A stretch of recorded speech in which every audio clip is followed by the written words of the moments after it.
দেশে যাইনি, দেশে গেলে ওর উত্তর দিয়ে দিই। তো জানি আমি তহা সিদ্দিকী চাচা যান ব্যাঙ্গালোর গেছে জানি। তো যে কথা আমি বলছিলাম, তো তহা সিদ্দিকী চাচা যান তৃণমূলে উদ্যোগ বলছে আমাদের জগন্নাথ মন্দির বহুত জায়গাতে মন্দির করছে, কিন্তু আমাদের মসজিদ হচ্ছে না। এর উপযুক্তি মুসলমান বাংলার মানুষ দিয়ে দেবে সময় মতো।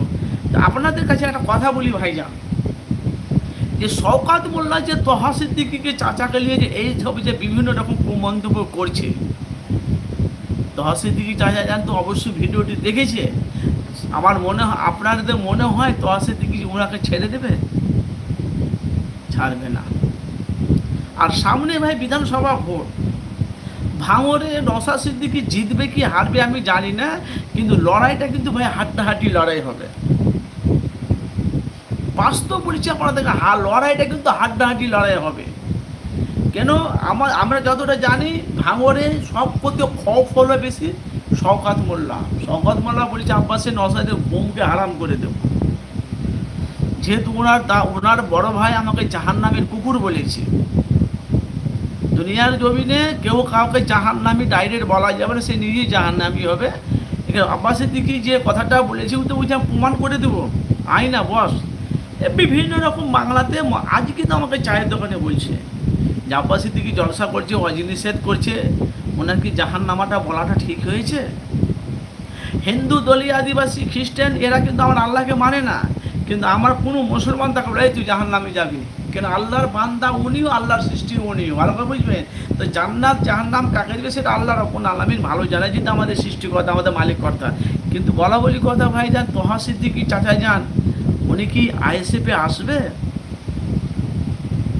আসবে কি না? তৃণমূলের বড় বড় পদ পেয়েছে তহা সিদ্দিকী চাচা, উনি তো নিজে ডাইরেক্ট বলেছে জলসার মেহফিলে, বলে আমাকে অনেক অনেক পদ দিতে চাইছে, কিন্তু না, মাথা খারাপ, রাজনীতিতে আমি ঢুকবো নি। তো সেই নিয়ে এখন বিতর্ক চলছে, সামনে বিধানসভা ভোট।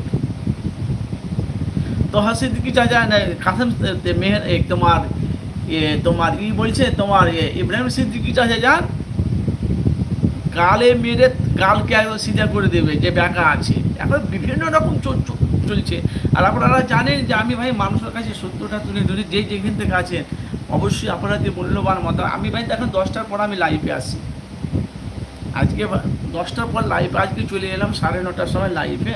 তো প্রত্যেকটা ভাইদেরকে আমি বলি যেখান থেকে আছেন জানি না আপনারা, তো ভাই নওশাদ সিদ্দিকী এবার ভাঙড়ে জিতা খুব মুশকিল আছে।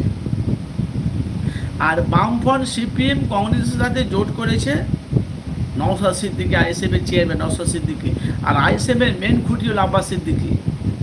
তিনিও কিন্তু রাজনীতিতে আসছে। ওরে বাপরে বাপ, সর্বনাশ হয়ে যাবে।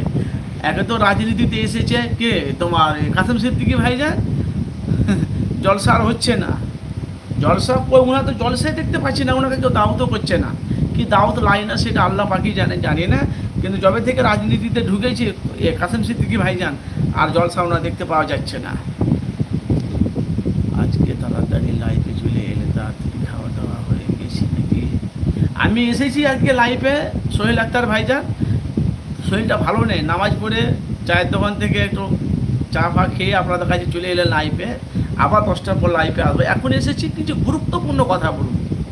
তো তহা সিদ্দিকীকে আপনারা চেনেন তো, বম ব্লাস্ট করে, বম ব্লাস্ট। তো এখন 26শে বিধানসভা ভোট, নওশাদ সিদ্দিকী বলে দিয়েছে সিপিএম কংগ্রেস আর সবের সাথে জোট করব।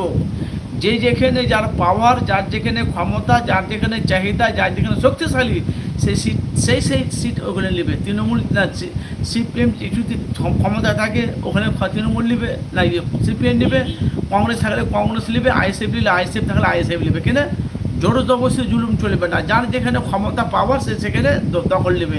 কিন্তু বামফ্রন্ট সিপিএম কংগ্রেসের সাথে যে জোটটা যে করছে নওশাদ সিদ্দিকী, আরে বাংলার মানুষ নওশাদকে তো সবাই চাইছে। তো নওশাদ সিদ্দিকী যটা সিট পাবে কি সবই কি নওশাদ সিদ্দিকী নিয়ে নেবে? তো সিপিএম কংগ্রেস পাবে না ভাই। 21 জন দেখছেন ভাই, আপনারা জানেন, আপনারা কেউ কোথায় থেকে দেখছেন আমার লাইভটি। কিন্তু ভাই আমার একটা ভাইজান আমাকে কমেন্ট একটা দিলওয়ার একটা কথা নিয়ে বলে থাকবেন। তো ভাই 23 ভাই একটু কমেন্ট করো না, 23 জন আছে, মাত্র তো 3টা লাইক। এতদিন আপনাদের কাছে লাইভে আলোচনা করেছি ভাই, বলা বলি কথা, এমনি তো আমার চ্যানেলে ভিউ নেই, ভালো করে বুঝবেন। তো